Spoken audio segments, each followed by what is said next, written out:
So hello traders, আমার নাম রিয়া আর আমি একজন স্টক ট্রেডার। আজ 6 সেপ্টেম্বর আর আমি একটা অ্যাপোলো হসপিটালে 50 ইউনিটে একটা ট্রেড পাঞ্চ করেছি, যেটাকে তুমি দেখতে পাচ্ছ।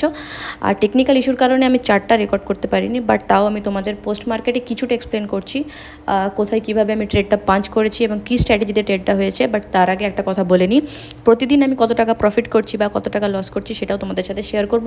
আর তোমরা যদি ইন্টারেস্টেড থাকো স্টক মার্কেটে কীভাবে আর্নিং করা যায়, কীভাবে রেগুলার একটা ইনকাম জেনারেট করা যায়, তাহলে আমার চ্যানেলটাকে সাবস্ক্রাইব করে নিও আর ভিডিওগুলো ফলো করতে থাকো। সো লেটস গো, কীভাবে আমার স্ট্র্যাটেজিটা আজকে সাকসেসফুল হয়েছে।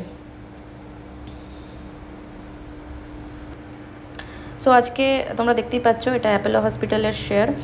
তো আমি ট্রেডটা সকাল 9:35 নাগাদ পাঞ্চ করি, কারণ সকাল থেকেই আজকে মার্কেট বিয়ারিশ সেন্টিমেন্টে ছিল।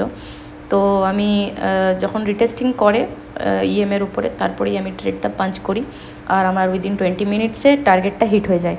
তো আমার স্ট্র্যাটেজি ওরকমই থাকে যে 1:2 রেশিওতে 1% রিস্ক থাকে, 2% রিওয়ার্ড থাকে। তো লস হলে আমার 500 টাকা লস হবে আর প্রফিট হলে আমার 1000 টাকা প্রফিট হবে। তো এই রেশিওতে আমি চলি, আর 1%-এর বেশি আমি রিওয়ার্ডে যাই না। আমার ক্যাপিটাল যতটা আছে তার 1% আমি রিওয়ার্ড নিই। সো এটাই আজকের জন্য। যদি ভালো লেগে থাকে ডু ফলো, বা বাই।